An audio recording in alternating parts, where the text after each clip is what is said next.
حضرت ابو بکر صدیق نے آگے بڑھ کر سلام کیا اور ان سے پوچھا، اے بیت اللہ کے مہمانوں، تم کس قبیلے سے تعلق رکھتے ہو؟ جواب ملا، ہم شیبان کی اولاد ہیں، ہم فارسی کے پڑوسی ہیں اور کسرا کے زیر اثر ہیں۔ حضرت ابو بکر صدیق اس قبیلے سے واقف تھے، ان سب کو پہچان گئے، حضور کی خدمت میں عرض کیا، یا رسول اللہ، میرے ماں باپ آپ پر قربان ہو، آپ اجازت دے تو میں ان سے بات کروں؟ حضور اکرم صلی اللہ علیہ وآلہ وسلم نے اجازت دی۔ حضرت ابو بکر صدیق نے ان سے تفصیل سے گفتگو کی اور حالات سے آگاہ کیا، پھر حضور ان سے مخاطب ہوئے، میں تم کو اس بات کی طرف بلاتا ہوں کہ تم گواہی دو سوائے اللہ کی اور کوئی عبادت کے لائق نہیں، اور میں اس کا رسول ہوں۔ میں چاہتا ہوں کہ تم میرے مددگار بنو تاکہ میں اللہ کے احکامات بغیر کسی رکاوٹ کے پہنچا سکوں۔ آپ صلی اللہ علیہ وآلہ وسلم نے فرمایا، قریش نے اللہ کے احکام کی کھلم کھلا مخالفت کی ہے، اس کے رسول کو جھٹلایا، غلط بات پر قائم رہے، سچائی کا انکار کیا۔ اللہ بے شک تمام باتوں سے بے نیاز اور تعریف کے لائق ہے۔ ان میں سے ایک شخص جس کا نام مفروق تھا پوچھا، اور کس کس چیز کی دعوت دیتے ہیں؟ اس کے جواب میں حضور اکرم صلی اللہ علیہ وآلہ وسلم نے قرآن حکیم کی چند آیات تلاوت فرمائیں، جن میں حکم دیا گیا کہ اللہ کے ساتھ کسی کو شریک نہ کرو، ماں باپ کے ساتھ احسن سلوک کرو، بے حیائی کے قریب مت بھٹکو، خواہ وہ پوشیدہ ہو یا ظاہر، جن کا خون اللہ نے حرام کیا ہے ان کا ناحق قتل مت کرو، یتیم کے مال کو ہاتھ نہ لگاؤ، ناپ تول انصاف کے ساتھ کیا کرو، اور جب تم بات کرو تو انصاف کرو۔ مفروق قرآن کریم کی آیات سن کر بول پڑا، اے قریشی بھائی، جو تم نے سنایا کتنا پیارا کلام ہے جو دل میں اترتا چلا گیا، یقیناً ایسا کلام زمین والوں کا نہیں ہو سکتا۔ خدا کی قسم، جو کچھ تم کہتے ہو اس میں بلائی ہی بلائی ہے۔ جن لوگوں نے تم کو جھٹلایا انہوں نے تمہارے ساتھ زیادتی کی ہے۔ رسول اکرم صلی اللہ علیہ وآلہ وسلم نے اپنی قوم کو راہ راست پر لانے اور برائی سے روکنے کی تبلیغ کرتے رہے۔ کفار قریش تو پہلے ہی دشمن بن چکے تھے اور کئی بار ابو طالب کے پاس شکایت لے کر بھی گئے تھے۔ پھر ایک مرتبہ حضرت ابو طالب کے پاس آئے اور ان سے کہا، اے ابو طالب، آپ سن رسیدہ بزرگ ہیں، ہم سب آپ کی قدر کرتے ہیں، ہم نے آپ سے پہلے بھی کہا تھا کہ اپنے بھتیجے کو منع کریں، وہ ہمارے معبودوں کے خلاف باتیں کرتے ہیں، ہم برداشت نہیں کریں گے، آپ انہیں ایسا کرنے سے باز رکھیں یا ان پر سے دستے شفقت اٹھا لیں اور ان کی مدد نہ کریں۔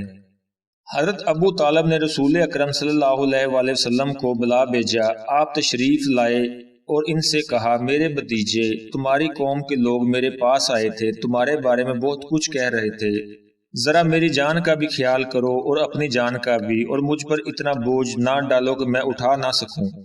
رسول اکرم صلی اللہ علیہ وآلہ وسلم نے فرمایا کہ کوئی میرے داہنے ہاتھ میں سورج اور بائیں ہاتھ میں چاند رکھ دے اور مجھ سے کہے کہ میں اس کام سے باز آ جاؤں تو میں ایسا نہیں کروں گا، خواہ اس کے لیے میری جان ہی کیوں نہ چلی جائے۔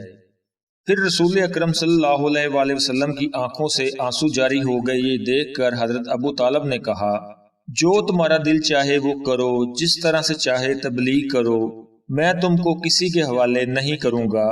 پھر آپ صلی اللہ علیہ وآلہ وسلم کو اللہ کی جانب سے حکم ہوا کہ خاندان والوں کے انکار سے مایوس نہ ہوں، مکے کے آس پاس بھی لوگ رہتے ہیں، ان کے پاس جائیں اور انہیں دین کی دعوت دیں، اور اس طرح سے ہم نے تم پر عربی میں قرآن نازل کیا تاکہ گمراہوں کو خوف دلاؤ، یعنی اے پیغمبر، اب آپ شہر مکہ کے آس پاس رہنے والوں کو اللہ کا پیغام پہنچائیں۔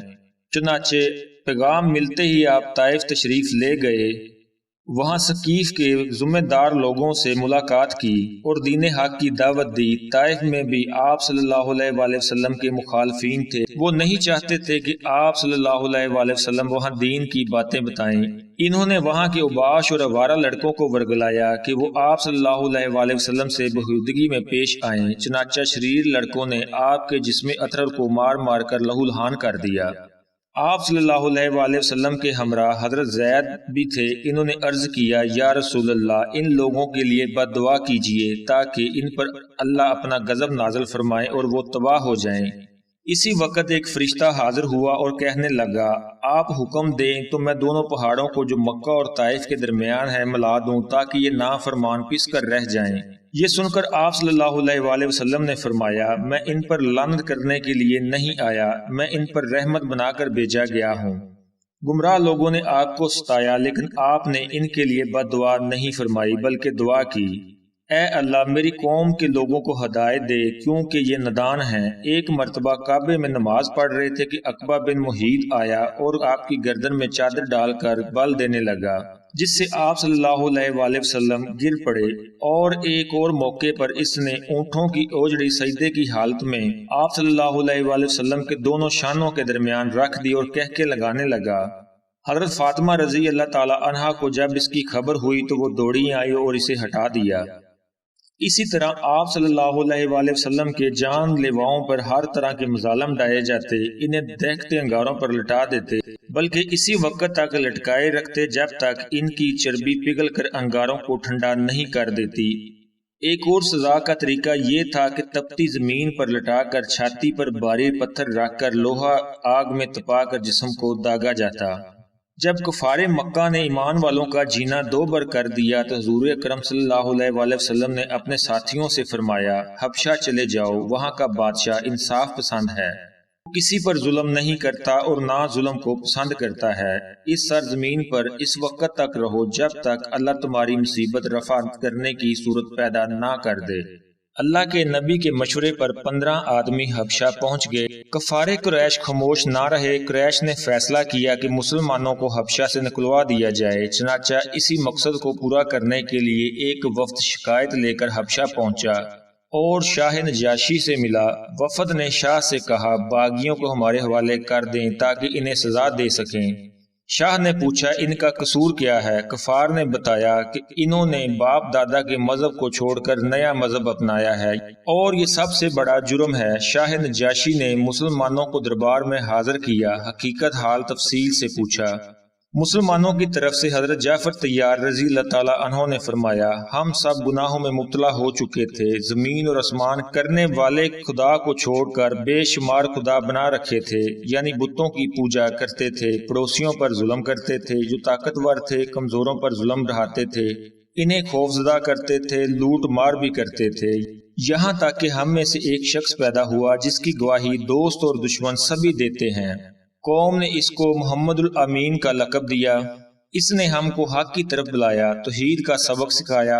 اس نے ہمیں سچ بولنے اور پڑوسیوں اور کمزوروں کے ساتھ حسن سلوک سے پیش آنے کے لیے کہا، قتل کرنے کو جرم ٹھہرایا، جھوٹ بولنے اور یتیم کا مال کھانے کے عذاب سے ڈرایا، نماز قائم کرنے، زکوٰۃ دینے کی نصیحت کی۔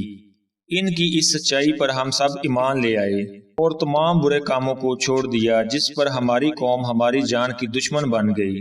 ہماری قوم چاہتی ہے کہ ہم سیدھے راستے پر نہ چلیں بلکہ برائی کی طرف لوٹ آئیں۔ شاہ نجاشی نے حضرت جعفر طیار رضی اللہ تعالی عنہ کی صداقت بری تقریر سن کر ان کو اور ان کے ساتھیوں کو دشمن کے حوالے کرنے سے انکار کر دیا اور کہا، اللہ تعالیٰ کا جو کلام تمہارے پیغمبر پر نازل ہوا اس کا کچھ حصہ سناؤ۔ حضرت جعفر طیار نے سورہ مریم کی چند آیتیں پڑھی جن میں حضرت عیسیٰ علیہ السلام کے پیدا ہونے اور ان کی زندگی کے واقعات کا ذکر ہے۔ ان آیتوں کو سن کر شاہ نجاشی بے حد متاثر ہوا اور رو پڑا اور کہنے لگا، خدا کی قسم یہ کلام سچا ہے۔ مسلمانوں میں کچھ لوگ تو حبشہ کی طرف ہجرت کر گئے، رہ جانے والوں میں حضرت ابو بکر صدیق اور حضرت علی تھے۔ مسلمانوں کو پکڑ کر لانے کے لیے جو وفد حبشہ گیا وہ ناکام واپس آ گیا۔ اس ناکامی پر قریش بکھر گئے۔